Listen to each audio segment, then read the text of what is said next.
Hi guys, thanks for clicking on the video. What I'm going to be covering today is finalizing the setup of these Easton X23 arrows, getting ready for an indoor competition that I'll be shooting in this coming Sunday. So what I still need to do on the arrows is get them cut to the right length and buy some appropriately weighted points so that I can get these to spine correctly out of my bow. Now I will be using the Hoyt Carbon Spider 34 to shoot these. The Pro Force build is on hold at the moment because I'm still waiting for more bits and pieces to arrive in the mail. But my priority at the moment is to get these arrows sorted for the comp on Sunday. So there is a myriad of different softwares that you can use to work out what the ideal arrow recipe is for the bow that you want to shoot. And a good friend of mine has taken some time out of his day to put all the specs of my bow and my arrows into his software and give me an idea of what it is that I need. So what I'm going to be doing with these is having them cut at 30 inches from the nock throat to the end of the aluminum, and then a 200 grain point glued into the front of them. So they'll be a fair bit shorter than what they are at the moment. I think that's nearly 5 inches cut off the end, and a lot heavier as well, which is pretty much the way that normal indoor arrows are usually set up anyway. So I'm going to be heading off to do that this morning, then I have to go to work, and then the bow getting set up to shoot these arrows, I'll be doing that tomorrow. It's my day off, but for you guys it'll all be in the same video. So I don't have a lot of time today. I'm going to head off and I'll see you guys later on in the video.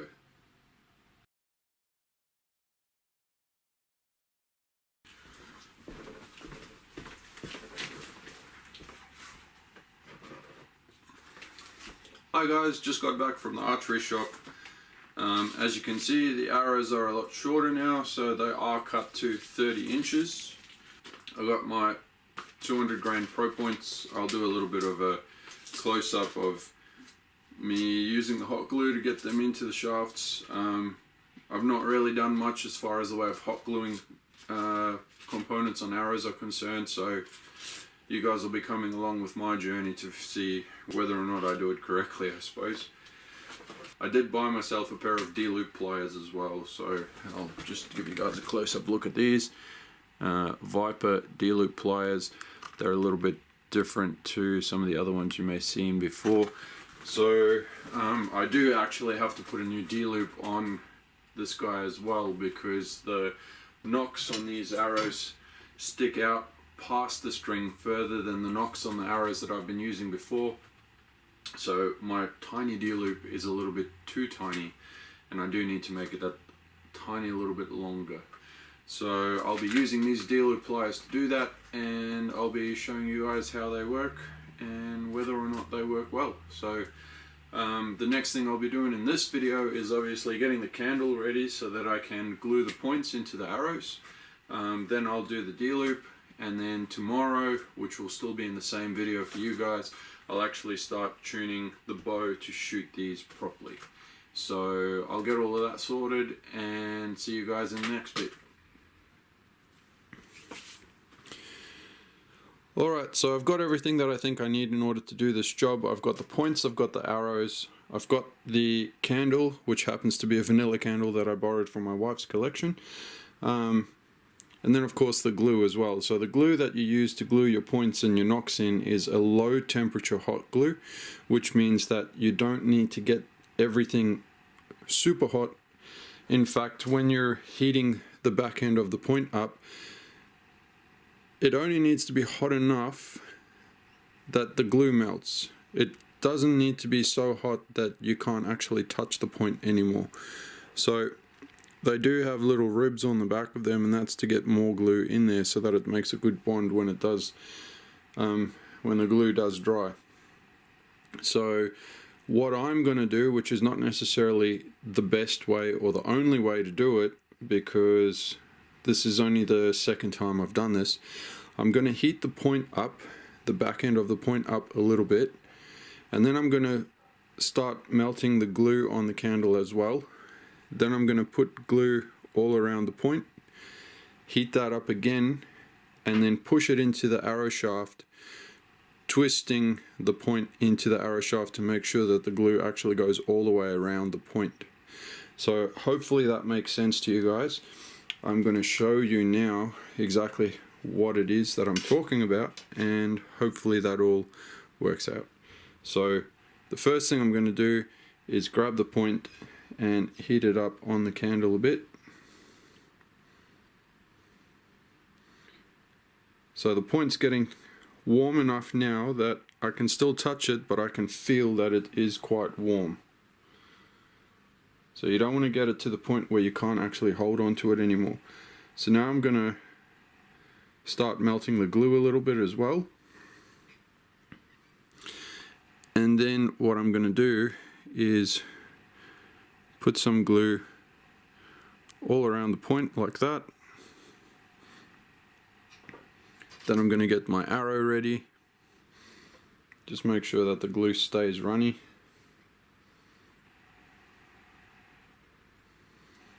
And I'm going to put that in there, but twist it at the same time, like that. So all that excess glue that just popped out of there, let's give it a minute to dry. You can blow on it to try and speed it up a bit, and then it should just all peel off. I probably didn't wait long enough then because it's a bit sticky still.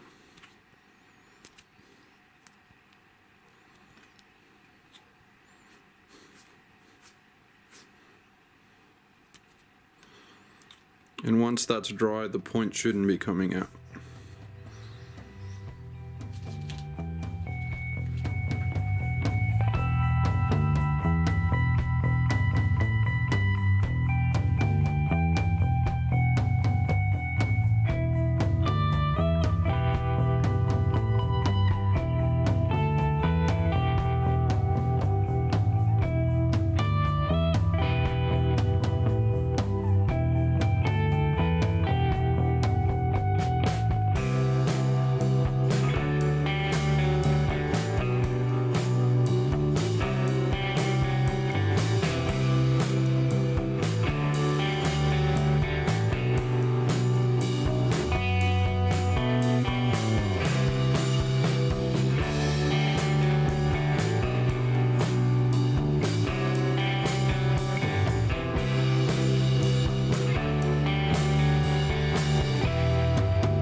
So that's the arrows completed. The points are glued in, the back ends are all done, fletched up, wraps put on, etc. So I thought the next thing that would be kind of interesting is to weigh each one and see how much they all come up as. So I got my grain scale here ready to go. Let's have a look.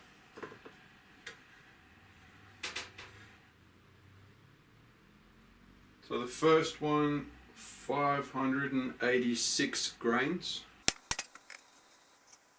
585 grains, 586, 586, 586, and 585. So there's not a lot of difference between the arrows. Two of them at 585 grains, four of them at 586 grains. That one grain I don't think is going to make too much of a difference in the way that they fly. In fact, there's probably more of a variation in myself as far as that's concerned. So I'm looking forward to actually getting to shoot them tomorrow and tuning the bow in to use them properly. As I said before, I'm going to have to redo the D-loop, but because I've done D-loop videos already, I'm not going to redo that and show you that in this video again. Good morning everyone, it's the next day now and I'm here in the backyard trying to set the fat arrows up to shoot out of the bow properly. The first thing I want to do is make sure that my center shot is still good, and I know that it is with these arrows because these are the ones that I set it up with originally. So what I'm going to be doing on the target over there, and you can see the target in the bottom corner, is shoot these arrows at that black line to see if they still hit the center of it. So I'm going to do that. If that's all good, then I know that I'm at a good starting point to get these fat arrows tuned. So I'm going to get started with that.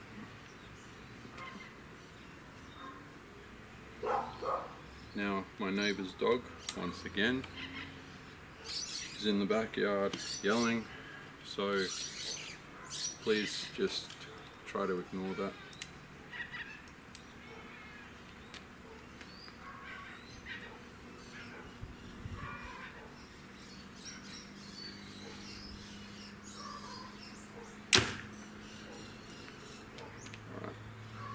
So the arrow is touching the line, but it's slightly to the left.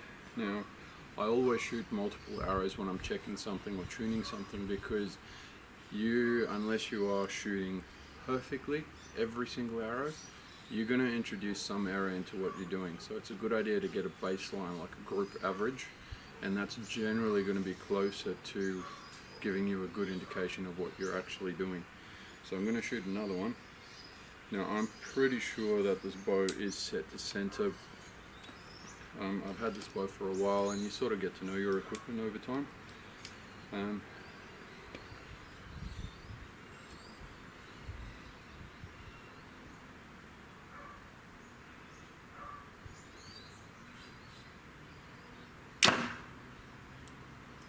Alright, so that arrow actually split the very center of the black line. Like I said, I'm pretty sure the bow's set to center anyway, so it'll be a good starting point for me. Now what I'm going to be doing is the old walkback tuning. So from 2 meters away, moving the rest until the arrow bisects the line, and then moving back. In this case I'm going to go to 20 meters, and then you move your windage or your sight at 20 meters. So with these sights where you've got the bar that you can move independently of the windage, what I like to do is set the windage block to 0, and then move the whole housing and the bar left and right at 0 to get the arrow in the middle from the longer distance. That way I have the full range of windage adjustment from left to right. But I guess if you're shooting indoor, which is what I'm going to be doing with these arrows, it's not that imperative that your windage block be set to 0, because the chances of you actually having to adjust it all the way left or all the way right when you're shooting indoors is highly unlikely. So I'm going to grab those arrows, then shoot a couple of the fat ones and see how they stack up compared to that. So bear with me while I get that sorted. So next I'm going to be shooting the X23s. Now the theory goes that if the arrow is spined correctly and my center shot is actually set perfectly, then I shouldn't have to adjust anything on the bow. Now I guess actually shooting the arrows will tell me as far as that's concerned, so let's give that a go. Now I did say earlier in the video, or yesterday for myself, that I was going to put a longer D-loop on, and I did, so that's now sorted out.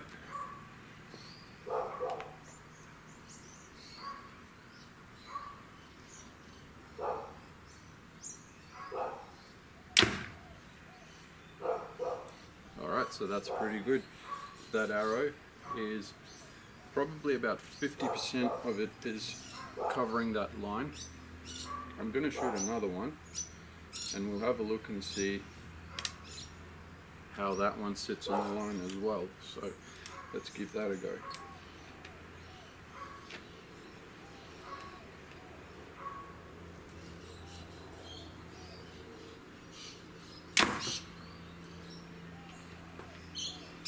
So again, that's about 50% covering the line, but on the other side of the line. So if you go by averages, that's pretty good for center, right? So I don't want to risk putting one of these into the back of another one by accident because I'm so close to the target. So I'm going to grab those two, I'm going to shoot them again at this distance and just doubly confirm what it is that I'm thinking is going on. Alright, so back in the same spot again, we're going to give this another go.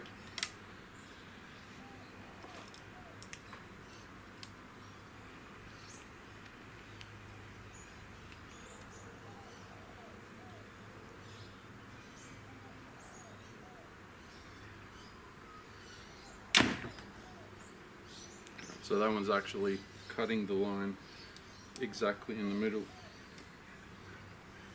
So we'll just do one more, see how that goes. And if that's all good, then I'm going to step back and have a few shots from further back.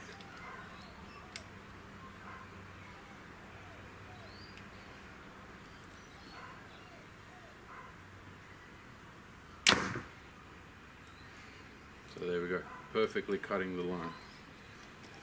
So I'm pretty happy with that as far as the rest is concerned. So I'm going to grab those arrows, head further back, and I'll be with you again shortly. Alright guys, so I'm back here at the 20-meter mark. I'm going to be shooting the skinny arrows at that line first and see where they end up. Then I'm going to shoot the fat arrows if the skinny arrows are touching that line. So let's have a go and see how it all works out.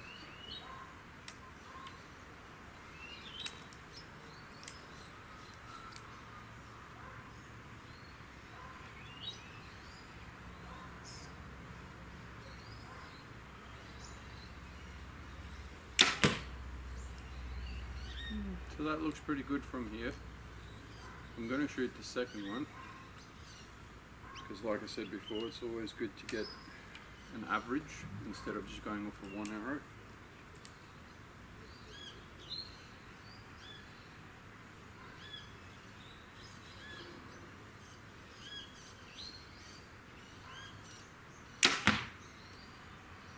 That one looks like it might be slightly to the left of the line, so I'm going to go down and have a look. You guys probably already know because you can see the video over there. Alright, so they were both about a centimetre to the left of that line. Just have a look at the bow.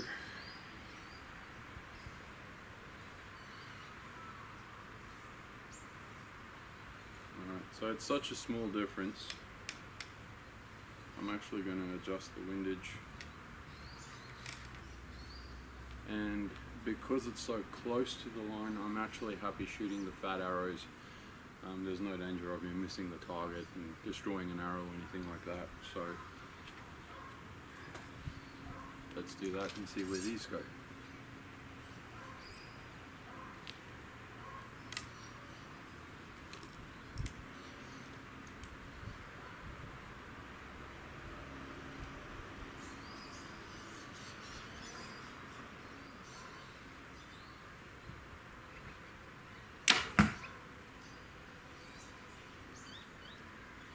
It looks pretty good to me from here. My eyes aren't the best even with my glasses on, so I'll have to go up and have a closer look, but I'm going to shoot another one. Hopefully I don't hit the other arrow. I'll aim a little bit lower.